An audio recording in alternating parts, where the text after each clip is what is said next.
Bismillahirrahmanirrahim. Dear students, welcome to Shah Group Educational Channel. This is your biology class and I am your teacher Sarumer. Students, bio में chapter number 6 जिसका नाम है inheritance. आज के lecture में इस chapter का जो टॉपिक हम डिस्कस करेंगे उसमें पहला टॉपिक है मोनो हाइब्रिड क्रॉस। बच्चों, सपोज करें हमारे पास ये दो प्लांट्स हैं। ये दोनों प्लांट्स मुकम्मल तौर पर सिमिलर हैं, इनके तमाम ट्रेड्स सेम है, बस एक ट्रेड को छोड़ के इनके सीड पॉड का कलर। एक प्लांट का सीड पॉड जो है वो येलो कलर का है, दूसरे प्लांट का सीड पॉड जो है वो ग्रीन कलर का है। इसको हम पेरेंटल जनरेशन यानी P1 जनरेशन कहेंगे। जो फर्स्ट जनरेशन होती है उसको पेरेंटल जनरेशन कहा जाता है। अब हम जानते हैं, प्रीवियस लेक्चर्स में हमने स्टडी किया कि हमारे पास हर ट्रेड का एक जीन पेयर होता है, लिहाजा सीड पॉड भी एक ट्रेड है और इसका भी एक जीन पेयर होगा, और ये इसका जीन पेयर हो गया। येलो का जीन पेयर है स्मॉल जी और ग्रीन का जीन पेयर है कैपिटल जी। हमने ये जीन पेयर लिया इसलिए हमने दो अल्फ़ाबेट्स लिखे हैं। Small G capital G dominance और रेसेसिव को डिनोट कर रहा है। ये येलो कलर जो होता है ये रेसेसिव होता है और ग्रीन कलर जो है वो डोमिनेंट होता है। तो ये होमोजाइगस हुए, क्योंकि होमोजाइगस का मतलब होता है कि जीन पेयर के दोनों अलील्स एक जैसे हैं। सो अब लॉ ऑफ सेग्रीगेशन के मुताबिक हमारे पास हर ट्रेड का एक जीन पेयर होता है, लिहाजा इस पौधे में सीड पॉड के कलर का एक जीन पेयर हो गया। इसी तरह लॉ ऑफ सेग्रीगेशन के मुताबिक जब गैमेट्स बनते हैं तो ये जीन पेयर ब्रेक हो जाता है और एक गैमेट में एक जीन जाता है। लिहाजा जब ये जीन पेयर ब्रेक होगा और गैमेट्स बनेंगे तो इनमें से एक जीन एक गैमेट में चला जाएगा। अब चूंकि इनके दोनों जीन्स एक जैसे हैं लिहाजा इनके गैमेट्स एक ही जैसे बनते हैं। तो अब दो गैमेट्स हो गए आपके पास। येलो सीड पॉड का गैमेट है स्मॉल जी और ग्रीन सीड पॉड का गैमेट है कैपिटल जी। अब फर्टिलाइजेशन होती है, ये दोनों गैमेट्स आपस में फ्यूज हो जाते हैं, जाइगोट बन जाता है। सो अब जब जाइगोट बनेगा तो उसमें जीन पेयर हो गया कैपिटल जी स्मॉल जी और ये जीन पेयर हेट्रोजाइगस हो गया। अब ये जो जनरेशन आ रही है इसको फर्स्ट फीलियल जनरेशन यानी F1 जनरेशन कहा जाता है।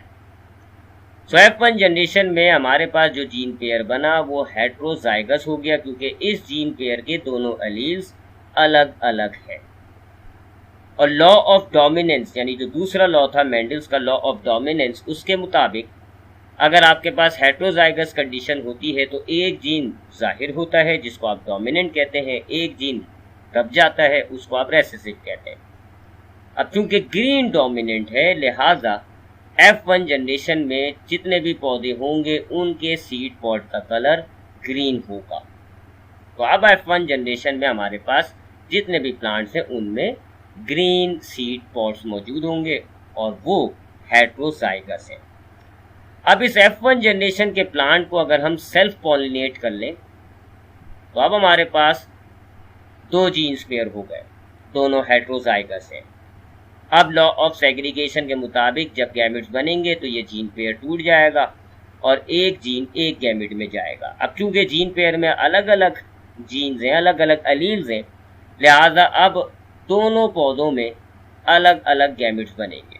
दो तरह के गैमेट्स बनेंगे, कैपिटल जी एक स्मॉल जी। एक में ग्रीन कलर का जीन जा रहा है और एक में येलो कलर का जीन जा रहा है। अब जब यहाँ फर्टिलाइजेशन होगी तो यहाँ पर चार पॉसिबिलिटीज है ना जी, दो किस्म के गैमेट्स हैं। तो हो सकता है कैपिटल जी जो है वो दूसरे पौधे के कैपिटल जी से मिल जाए, फर्टिलाइज कर दे, या ये जो स्मॉल जी है ऐसे देखें, हो सकता है जी इस पौधे में ये वाला जो गैमेट है वो इस पौधे के इस गैमेट को फर्टिलाइज कर दे या फिर इसको फर्टिलाइज कर दे, या हो सकता है ये गैमेट इसको फर्टिलाइज कर दे। तो अब यहाँ चार पॉसिबिलिटीज है। इन पॉसिबिलिटीज को रिप्रेजेंट करने के लिए हम एक टेबल बनाते हैं। इस टेबल के एक तरफ हमने एक पौधों के गैमेट ले लिया और दूसरी तरफ हमने दूसरे प्लांट के गैमेट ले लिए। ठीक, तो अब हमारे पास ये दोनों जो गैमेट्स हैं वो इधर आ गए और ये दो गैमेट्स जो हैं वो इधर आ गए। अब अगर ये वाला जो गैमेट है, इस गैमेट को फर्टिलाइज करता है तो हमारे पास जीन पेयर बन जाएगा कैपिटल जी। ये होमोजाइगस हो गया, और चूंकि ग्रीन सीड पॉड आ रहा है जीन के अंदर, तो ग्रीन सीड पॉड हो जाएगा। इसी तरीके से अगर ये वाला गैमेट इस वाले गैमेट को फर्टिलाइज करता है तो अब आपके पास जाइगोट में जो जीन पेयर बनेगा वो होगा कैपिटल जी स्मॉल जी। ये हेट्रोजाइगस हो गया, बट चूंकि यहाँ पर डोमिनेंट जीन मौजूद है लिहाजा फिनोटाइप जो है वो ग्रीन आई। इसी तरीके से अगर ये वाला गैमेट इस वाले गैमेट को फर्टिलाइज करता है तो अब जाइगोट में जो जीन पेयर बनेगा वो कैपिटल जी स्मॉल जी होगा। ये भी हेट्रोजाइगस है और इसके अंदर जो है वो ग्रीन कलर आ रहा होगा क्योंकि डोमिनेंट जीन मौजूद है। और अगर ये वाला गैमेट इस वाले गैमेट को फर्टिलाइज करता है तो अब आपके पास जो जीन पेयर बनेगा वो स्मॉल जी होगा। ये होमोजाइगस हो गया क्योंकि दोनों एलील्स एक जैसे हैं, बट चूंकि यहाँ डोमिनेंट जीन नहीं है, रेसेसिव जीन्स हैं दोनों, लिहाजा रेसेसिव जीन अभी जाहिर हो जाएगा और येलो कलर आएगा। तो अब ये जो दूसरी जनरेशन हमारी बनी है इसको F2 जनरेशन कहा जाता है। यहाँ अगर हम रेशियो बनाएं तो अपीयरेंस के रेशियो को फिनोटाइपिक रेशियो कहा जाता है। 3 ग्रीन आ रहे हैं सीड पॉड, 1 येलो आ रहा है, तो रेशियो बन जाएगा 3:1। और जीन पेयर जो है यानी होमोजाइगस हेट्रोजाइगस, इसके रेशियो को जीनोटाइपिक रेशियो कहा जाता है। तो यहाँ हमारे पास 3 किस्म के जीन पेयर बन रहे हैं, एक है कैपिटल जी, एक है कैपिटल जी स्मॉल जी, और एक है स्मॉल जी। कैपिटल जी 1 है और हेट्रोजाइगस देखें 2 हैं और स्मॉल जी 1 है, तो जीनोटाइपिक रेशियो बनता है 1:2:1। ठीक, तो ये हमने 2 ऐसे पौधों के दरमियान ब्रीडिंग कराई है। 2 जनरेशन हमने देखी ना। पहले हमने पेरेंटल जनरेशन से स्टार्ट की, जो फर्स्ट जनरेशन आई उसको F1 जनरेशन का, जो सेकंड जनरेशन आई उसको F2 जनरेशन का। यह हमने ऐसे 2 पौधों के दरमियान ब्रीडिंग कराई जिनका सिर्फ एक ट्रेट तब्दील था, एक ट्रेट में चेंजिंग्स थी। ठीक है, ऐसा क्रॉस 2 इंडिविजुअल्स के दरमियान जिसमें खाली एक ट्रेट डिफर कर रहा हो उसको मोनोहाइब्रिड क्रॉस कहा जाता है। जैसे अभी हमने किया, दोनों प्लांट एक जैसे थे, सिर्फ एक ट्रेट में फर्क था, उनके सीड कलर में फर्क था, तो इस तरह का क्रॉस मोनोहाइब्रिड क्रॉस कहलाता है। इससे जो आपको रिजल्ट मिलता है F2 जनरेशन तक आपने जो देखा, उससे जो आपको रिजल्ट मिल रहा, कौन सी जनरेशन में कौन सा फिनोटाइप आ रहा, कौन सा जीनोटाइप आ रहा, ये जो रिजल्ट अचीव हुआ है आपको मोनोहाइब्रिड क्रॉस की मदद से, इसको सिंगल ट्रेट इनहेरिटेंस कहा जाता है। और जो F2 जनरेशन में हमारे पास रेशियो बने थे, फिनोटाइपिक रेशियो था 3:1, जीनोटाइपिक रेशियो था 1:2:1, उस रेशियो को मोनोहाइब्रिड रेशियो कहा जाता है। तो ये होता है monohybrid cross, single trait inheritance और मोनोहाइब्रिड रेशियो। एक और एग्जाम्पल लेते हैं, इस बार आंखों के कलर को ले लेते हैं। हमारे पास ये 2 इंडिविजुअल्स हैं, एक मेल है एक फीमेल है। सपोज करें इनके तमाम ट्रेट्स जैसे हैं, सिर्फ एक ट्रेट में फर्क है, तो ये मोनोहाइब्रिड क्रॉस हो जाएगा, क्योंकि अब हम जो क्रॉसिंग करेंगे वो एक ट्रेट में फर्क है, लिहाजा ये मोनोहाइब्रिड क्रॉस हो जाएगा। इनके आंखों कलर में फर्क है जी। सपोज करें मेल की आंखें जो है वो ब्राउन आइज है और फीमेल की ब्लू आइज है। ठीक है, ये दोनों पेरेंटल जनरेशन हो जाएगी। डोमिनेंट यानी ये होमोजाइगस हैं, इनका जीन पेयर हमने दोनों एलील सेम ले लिए। ठीक है, उसके बाद चूंकि ब्राउन कलर डोमिनेंट होता है, ब्लू रेसेसिव होता है, लिहाजा ब्राउन को हम कैपिटल बी और ब्लू को हम स्मॉल बी से डिनोट करेंगे। लॉ ऑफ सेग्रीगेशन के मुताबिक जब गैमेट्स बनेंगे तो जीन पेयर टूट जाएंगे और एक गैमेट में एक जीन आएगा। ये गैमेट्स हो गए। अब ये गैमेट्स फर्टिलाइज होंगे तो अब आपके पास F1 जनरेशन में हेट्रोजाइगस कंडीशन हो गई, और चूंकि ब्राउन जीन आ रहा है, ब्राउन जीन डोमिनेंट होता है, तो इस F1 जनरेशन में, पहली जनरेशन में जितनी भी इनकी औलादें पैदा होंगी उन सबों की आंखों का कलर ब्राउन होगा। अब F1 जनरेशन के साथ अगर हम F2 जनरेशन बनाएं, दोनों हेट्रोजाइगस ले लें, यानी दोनों के पास अब डिफरेंट अलील्स हैं और डोमिनेंट अलील भी है, रेसेसिव अलील भी है। तो अब लॉ ऑफ सेग्रीगेशन के मुताबिक जब गैमेट्स बनेंगे तो अब मेल और फीमेल दोनों जो हैं वो 2 तरह के गैमेट्स बनाएंगे। एक गैमेट होगा ब्राउन जीन वाला, एक गैमेट होगा ब्लू जीन वाला। सो अब अगर आपने फर्टिलाइजेशन देखनी है तो आपने ये चार्ट बनाना होगा, चेकर बोर्ड कहते हैं इसको। अब मेल के गैमेट हमने हॉरिजॉन्टल ऊपर ले लिए, फीमेल के गैमेट हमने साइड में ले लिए। अब अगर मेल का कैपिटल बी, फीमेल का कैपिटल बी फर्टिलाइज होगा तो हमारे पास जाइगोट में ब्राउन कलर आ जाएगा, होमोजाइगस होगा। अगर मेल का स्मॉल बी, फीमेल का कैपिटल बी फर्टिलाइज होगा तो हमारे पास जाइगोस हेटेरोजाइगस होगा, लेकिन उसमें चूंकि ब्राउन जीन है लिहाजा ब्राउन आइज हो जाएंगी। सिमिलरली बाकी दो कॉम्बिनेशंस ये हो जाएंगी, एक में ब्लू कलर आएगा। अब दोबारा अगर आप रेशियो बनाएं तो फिनोटाइप देख लें, 3 ब्राउन है 1 ब्लू है, लिहाजा फिनोटाइपिक रेशियो जो है F2 जनरेशन का वो 3:1 है। और जीनोटाइपिक रेशियो देखेंगे तो वही आ जाएगा 1:2:1, यानी मोनो हाइब्रिड क्रॉस में जो आपके पास मोनो हाइब्रिड रेशियो आ रहा है वो हमेशा फिनोटाइपिक रेशियो 3:1 और जीनोटाइपिक रेशियो 1:2:1 होगा। तो ये होता है मोनो हाइब्रिड क्रॉस। अब आते हैं dihybrid cross. Dihybrid cross में आप जिन 2 पेरेंटल जनरेशंस को लेते हैं उनमें एक नहीं बल्कि 2 ट्रेट्स में फर्क होता है। यहाँ हम जो प्लांट कंसीडर कर रहे हैं उसके 2 ट्रेट्स जिनमें फर्क है वो कौन कौन से हैं। एक सीड का शेप, एक सीड जो है वो गोल शेप का है यानी राउंड, और दूसरा सीड जो है उसका रिंकल शेप है। इसी तरह दूसरा ट्रेट जिसमें जहाँ पर ये फर्क आ रहा है वो है कलर। एक प्लांट में जो हमारे पास सीड का कलर है वो येलो है जबकि दूसरे प्लांट में ग्रीन है। तो अब अगर हम इस तरह का क्रॉस करें 2 इंडिविजुअल्स के दरमियान जो 2 ट्रेट में फर्क हो उसको हम कहते हैं डाई हाइब्रिड क्रॉस। तो अब इसका क्रॉस करके देखते हैं। ये हमने दोनों सीड्स ले लिए, पेरेंटल जनरेशन है, दोनों को हम होमोजाइगस मान लेते हैं, ठीक है। लिहाजा राउंड के 2 जीन्स हो जाएंगे कैपिटल आर और येलो के 2 जीन्स हो जाएंगे वाई और वाई। कैपिटल वाई यूं रखा हमने और राउंड को आर क्योंकि ये दोनों डोमिनेंट्स हैं, जबकि रिंकल्ड और ग्रीन में आपने आर और स्मॉल वाई रखा क्योंकि ये दोनों रेसिसिव है। अब लॉ ऑफ सेग्रीगेशन के मुताबिक जब गैमेट्स बनेंगे तो अब ये जीन पेयर्स टूट जाएंगे और गैमेट में एक जीन जाएगा। तो अब जो गैमेट होगा उसमें कैपिटल वाई और दूसरी तरफ स्मॉल वाई। अब ये गैमेट जब फर्टिलाइज होंगे जाइगोट बनेगा, तो अब जाइगोट यानी F1 जनरेशन को जो जाइगोट है वो हेटेरोजाइगस हो जाएगा क्योंकि उसमें दोनों जीन पेयर के अंदर दोनों एलील्स अलग अलग है। पर चूंकि डोमिनेंट जीन पाया जा रहा है तो इस सीड का शेप राउंड होगा और कलर येलो होगा क्योंकि दोनों डोमिनेंट जीन है। तो ये बिल्कुल समझ लें, फादर यानी कि जो पहला वाला प्लांट है इस जनरेशन के सारे पौधे पहले वाले प्लांट की तरह उनके गोल सीड होंगे और येलो कलर होगा।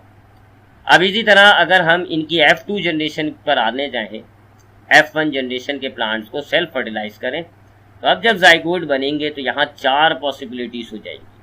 हो सकता है कैपिटल आर और कैपिटल वाई आ जाए जाइगोट में, हो सकता है कैपिटल आर स्मॉल वाई आ जाए, हो सकता है स्मॉल आर कैपिटल वाई आ जाए, या फिर हो सकता है स्मॉल आर स्मॉल वाई आ जाए। तो ये 4 किस्म के गैमेट्स बनेंगे दोनों पौधों के अंदर। तो अब चूंकि 4 किस्म के गैमेट्स बन रहे हैं तो यहाँ हमें चेकर बोर्ड का सहारा लेना पड़ेगा F2 जनरेशन का क्रॉस हासिल करने के लिए। और एक प्लांट के गैमेट हम ऊपर एक कॉलम में ले लेते हैं ऐसे, और दूसरे प्लांट के गैमेट्स को हम इस कॉलम में ले लेते हैं। अब आप जब फर्टिलाइजेशन कराएं तो अगर ये वाला गैमेट अगर इससे फर्टिलाइज होगा तो सीड का जो शेप है उसका जीन पेयर बनेगा कैपिटल आर और सीड का जो कलर है उसका उसका जीन पेयर बनेगा कैपिटल वाई यानी कि ये। अब अगर आप इसका फिनोटाइप देखें, चूंकि राउंड जीन आ रहा है, राउंड डोमिनेंट है तो गोल सीड हो गया, येलो जीन आ रहा है, येलो डोमिनेंट है तो येलो जीन हो गया। इसी तरह अगर एक प्लांट का ये वाला गैमेट इस वाले गैमेट से फर्टिलाइज होता है तो अब हमारे पास सीड का जो शेप है उसका जीन पेयर बन जाएगा कैपिटल आर और जो सीड का कलर है उसका जीन पेयर बन जाएगा कैपिटल वाई स्मॉल वाई यानी कि ये आएगा। ठीक है जी। अब चूंकि शेप में देखें तो हमारे पास कैपिटल आर आ रहा है यानी डोमिनेंट जीन मौजूद है तो शेप गोल होगा। कलर में देखें तो हमारे पास येलो भी होगा। इसी तरह अगर आप इस पूरे चेकर बोर्ड को कंप्लीट कर लें तो कुछ इस तरह के कॉम्बिनेशन आएंगे आपके पास।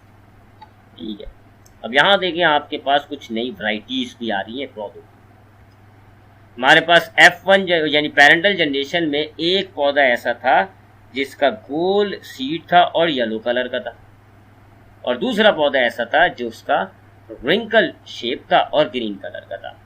तो वो कॉम्बिनेशन तो हमारे पास आया, देखिए ये रहा राउंड येलो, ये रहा, ये रहा, ये रहा। इसी तरह जो दूसरा कॉम्बिनेशन था वो ये रहा रिंकल ग्रीन। बट कुछ नए कॉम्बिनेशंस भी आ गए, देखें आप, ये येलो रिंकल्ड आपके पास ना पेरेंटल जनरेशन में था ना F1 जनरेशन में था, ये येलो रिंकल्ड पहला है। इसी तरह ये ग्रीन राउंड, ये भी आपके पास ना पेरेंटल जनरेशन में था ना ये आपके पास F1 जनरेशन में था। ठीक है ना, तो ये क्यों हुआ? क्योंकि वो लॉ ऑफ इंडिपेंडेंट असॉर्टमेंट है ना, कि जीन पेयर जब ब्रेक होता है तो दूसरे जीन से उस इंडिपेंडेंटली ब्रेक होता है। तो जब ये राउंड सीड के जीन पेयर ब्रेक हो रहे हैं तो वो जो सीड का शेप है उससे इंडिपेंडेंट है। सो अब यहाँ पर आप अगर फिनोटाइपिक रेशियो बनाएं तो फिनोटाइपिक रेशियो जो है 4 किस्म के हमारे पास फिनोटाइप आ रहे हैं, yellow round, green round, yellow wrinkle, green wrinkle. और अगर आप इनकी तादाद को काउंट करें तो येलो राउंड हमारे पास 9 है, ग्रीन राउंड हमारे पास 3 है, येलो रिंकल हमारे पास 3 है और ग्रीन रिंकल हमारे पास 1 है। तो डाई हाइब्रिड क्रॉस में जो रेशियो आता है फिनोटाइपिक रेशियो वो हमेशा 9:3:3:1 आता है। बच्चों ये जो आपने दो इंडिविजुअल्स के दरमियान क्रॉस करा जिनके 2 ट्रेड्स में फ़र्क था, इसको डाई हाइब्रिड क्रॉस कहा जाता है। इसके नतीजे जो आपको आते हैं क्रॉसिंग के नतीजे में उसको इनहेरिटेंस ऑफ 2 ट्रेड कहा जाता है। और F2 जनरेशन में जो आपके पास फिनोटाइपिक रेशियो आया था 9:3:3:1 उसको डाई हाइब्रिड रेशियो कहा जाता है। So that is today's lecture about monohybrid cross and dihybrid cross. अब आते हैं आज के सेक्शन के MCQs की तरफ। Section A, first MCQs, the genetic constitution of a trait is called genotype, genotype, genome या फिनाइल। तो एक ट्रेट का जो जीन पेयर होता है, जो जेनेटिक कॉन्स्टिट्यूशन होता है वो जीनोटाइप कहलाता है। Physical appearance of an individual is called genotype, genotype, genome या फिनाइल। तो फिजिकल अपीयरेंस जो एक इंडिविजुअल की आती है उसको आप फिनोटाइपिक कहते हैं, फिनोटाइप हो जाएगा इसका answer. Organism which has both alleles of a gene pair for a character similar are called. Organism जिसके जीन पेयर के दोनों एलील्स एक जैसे होते हैं उसको होमोजाइगस कहा जाता है।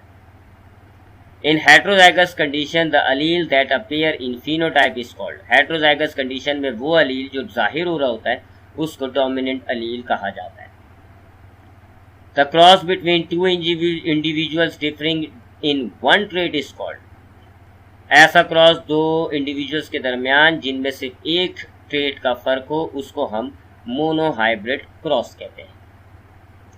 The ratio 3:1 obtain in F2 generation is called. F2 generation के अंदर जो हमारे पास 3:1 का रेशियो आया था उसको हम मोनोहाइब्रिड रेशियो कहते हैं, ये मोनोहाइब्रिड क्रॉस में आता है। The ratio 9:3:3:1 obtain in F2 generation is called. ये जो रेशियो है 9:3:3:1 F2 जनरेशन में जब ये आता है तो उस रेशियो को हम डाई हाइब्रिड रेशियो कहते हैं क्योंकि ये डाई हाइब्रिड क्रॉस में आता है।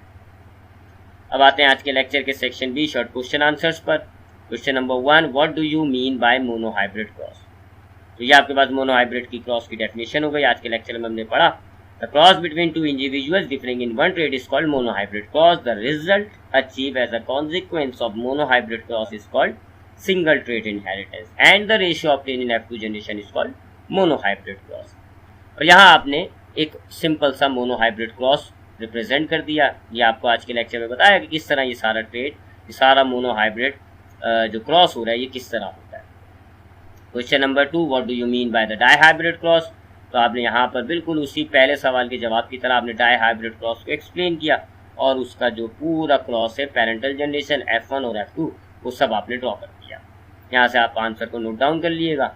ये वही क्रॉस है जो हमने आज लेक्चर में स्टडी किया। अब आते हैं आज के लेक्चर के section C, detail question answer की तरफ। Question number 1, state and explain law of segregation और law of purity of gamete. पिछले लेक्चर में हमने लॉ ऑफ सेग्रीगेशन पढ़ा था, उसको आपने यहाँ पर स्टेट करना है, एक्सप्लेन करना है, और उसका रेशियो आपने उसका जो मोनो हाइब्रिड क्रॉस से वो आपको जाहिर करना है। तो ये आपके पास लॉ ऑफ सेग्रीगेशन की स्टेटमेंट हो गई, साथ साथ आपने एक्सप्लेनेशन लिख दी, और ये मोनो हाइब्रिड क्रॉस जो हमने आज के लेक्चर में स्टडी किया। बट यहाँ पर जो हमने जो करेक्टर इस डायग्राम में जो हमने करेक्टर लिया हुआ है वो हाइट का है, एक टॉल प्लांट ले रहे हैं, एक शॉर्ट प्लांट। मोनो हाइब्रिड क्यों है? क्योंकि सिर्फ इसी ट्रेड में फ़र्क है। तो ये ट्रेड भी, ये मोनो हाइब्रिड क्रॉस भी आप इजीली आप ड्रॉ कर सकते हैं। Question number 2, define law of independent assortment, explain the inheritance of dihybrid cross. Law of independent assortment को डिफाइन करें, या इसको दूसरे तरीके से ऐसा सवाल आ सकता है, explain the inheritance of dihybrid cross. तो ये आपके पास लॉ हो गया, उसकी एक्सप्लेनेशन हो गई। यहाँ से आप इस आंसर को नोट डाउन कर लिएगा। लॉ ऑफ इंडिपेंडेंट असॉर्टमेंट हम पिछले लेक्चर में पढ़ चुके हैं, और इसकी एक्सप्लेनेशन ये जो आज हमने डाई हाइब्रिड क्रॉस किया है, ये लॉ ऑफ इंडिपेंडेंट असॉर्टमेंट की एक्सप्लेनेशन में भी इसको आप डाल सकते हैं।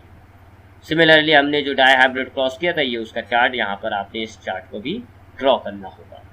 तो ये था आज का lecture about monohybrid cross and dihybrid cross. इंशाल्लाह नेक्स्ट क्लास में मुलाकात होगी। ख्याल रखिएगा अपना। अल्लाह हाफ़िज़।